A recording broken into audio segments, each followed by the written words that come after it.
Hey, hi, and howdy, sweet friends. Welcome back to my channel, or welcome if you are new here. I am Courtney. I do grocery hauls and what's for dinner style videos here on YouTube. So if that's the kind of content you like, I hope you'll hit that subscribe button and stick around. All right, this week I made a couple of very simple meals because my whole household came down with COVID. So nobody really felt great. My husband had smoked that brisket, which was an absolute lifesaver, and I used it for a number of meals.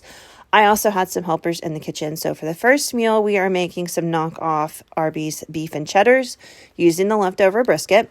We're going to start off by making some Arby's sauce. I will link the full recipe below for you guys so you can get the exact measurements and stuff, because if you know me, you know I don't pull out those measuring spoons very often. I pretty much eyeball and wing it and measure with my heart. So if you want exact measurements, they will be in that recipe.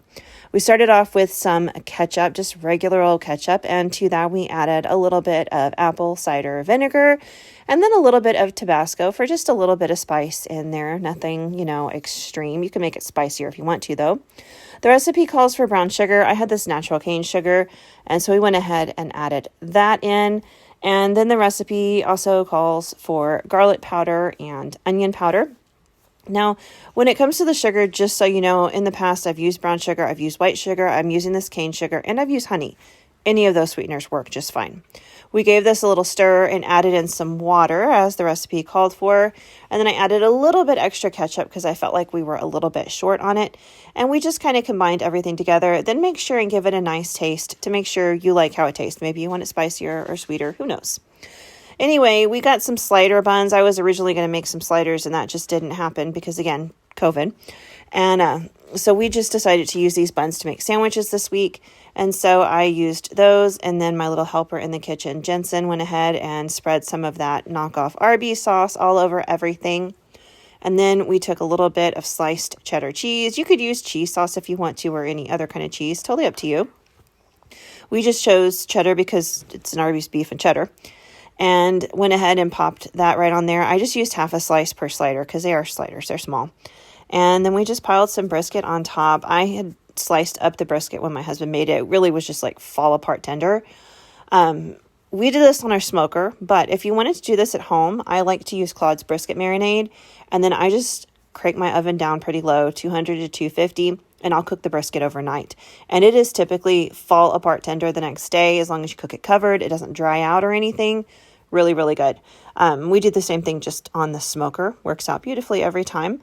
But I just kind of sliced up and shredded some of that brisket and placed it generously right there on those buns, as much or as little as you want. Now you can make the same recipe with a roast. You can make it with pulled pork, or you can even just go get some sliced roast beef from the deli. Any of those would work beautifully, but that's what it looks like. And if you really want the full experience, they do sell Arby's curly fries in the freezer section. Okay, on to our next meal. So believe it or not, I've never actually had tater tot casserole in my life. I always think about making it, but I don't. And I thought, you know what, we're not feeling well. This is a super simple recipe to throw together. So I'm just kind of tweaking a regular tater tot casserole and turning it into a Southwest Tex-Mex style. So I started off by making a roux. So I've mixed a little bit of butter and some of my garlic oil just because I wanted the flavor in there, and then some butter just so we can, have our thickening agent for this. We're going to be making basically like a cream of mushroom type situation here. We're going to want to also add in a little bit of broth. I personally prefer beef broth, especially because we're using beef, but you could do chicken or vegetable, whatever. So I added in some bouillon powder, and then to that I added in about a cup of water. So that would be our bouillon. And then I added in about a cup of homemade salsa verde. You could use the stuff from the jar, the enchilada sauce. You could use red enchilada sauce if you want to. Any of those would make it like a Tex-Mex style.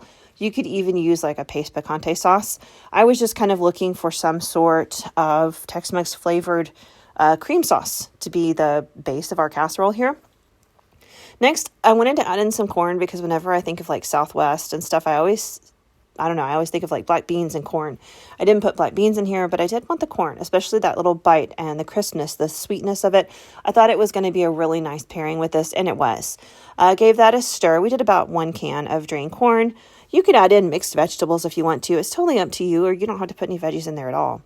Then I took some brisket that I just chopped up and mixed it right on in there with the cream sauce and the corn. I have another helper in the kitchen. If you can't tell, this time my son Camden was helping with this one, and he did a fantastic job. If you don't know, we're a homeschool family, and I do think cooking skills are important. It doesn't matter who you are, you always have to feed yourself. So I think it's really important for everybody to have a few basic skills under their belt. So I love it when the kids show interest and want to get in there and help me cook. I don't always film it, but this week I did, and it was nice because, you know, it's just a fun time to do it. Anyway, once we got that all mixed together, you can see everything thickened up really, really nicely, and it came together beautifully. We just went ahead and headed over to a greased casserole dish. I did just spray it with some avocado oil spray because I wasn't sure if it would stick or not. And we put all of that filling down on the bottom, spread it out nice and evenly. And you don't see me do this very much anymore, but I did add some cheese to this one. I just felt like it was a good time to do it. And my oldest son, who does not eat cheese, I knew would not be eating this one. And then my middle son, Cam, who kind of stays away from dairy because it doesn't agree with him, I also knew he was not going to eat this. So I felt like it was a good time to add a little bit of cheese. You can add as much or as little as you want. Pepper jack would be a great option. I just did Colby Jack because it's what I happen to have on hand. And then we just took a bag of frozen tater tots and placed them across the top. And that's it. It's a very easy casserole. You can kind of jumble the tater tots if you want to, but Cam was having a great time coming in here and lining them up and making the top of the casserole look really, really nice. I was proud of him. Threw a little peace sign y'all's way. I think he gives you a thumbs up in a minute too. I just let him have a good time and told him he could put them on however he wanted to. I didn't know if he would try to make a smiley face or what, but he lined them up absolutely beautifully. He did a spectacular job. I did not thaw these. You can if you want to. I just didn't see the point. I baked this in a 350-degree oven for about 30 minutes. I will list what I did down below if you guys are interested in making this at home. And like I said, you can use any kind of enchilada sauce you want, red or green or whatever, or salsa, totally up to you.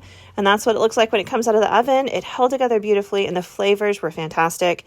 And again, you don't have to use brisket for this. You could use ground beef, you could use pulled pork, you could use ground or shredded chicken, whatever you've got is great. All right, our last meal is going to be some like Chipotle style bowls. I wanted to make more meals this week, but again, like I said, we were just not feeling great. We were tired, we were run down. It didn't hit us really hard, but we were super just tired and not feeling big meals or anything. So I cooked some rice in my pressure cooker just because it's the easiest way to do it.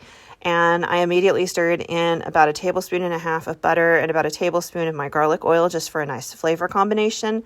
We're making cilantro lime rice. I don't have any fresh cilantro, so I did use dried, which was fine, but fresh is definitely better. And then the recipes that I see always call for lemon juice. I like to do a combo of lemon and lime. I know the lemon does provide the better, brighter, citrusy flavor for the cilantro lime rice, but I always like a little bit of lime in there as well.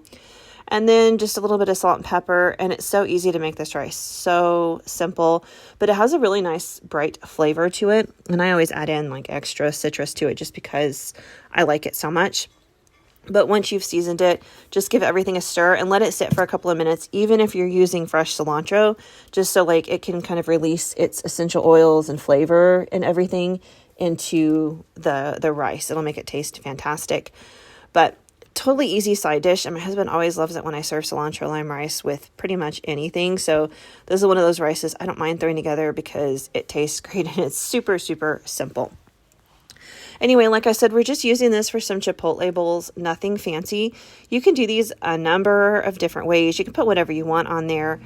For us, I always start with rice as the base, and then I always do beans. I really like black beans, but my husband likes ranch style beans, so you can kind of do whatever you like. But I've got black olives and pickled jalapenos, tortilla chips. I've got some fresh salsa. Catalina dressing is always a hit with my family. It tastes great on there. Don't knock it till you try it. It's really good. And of course, some shredded cheese.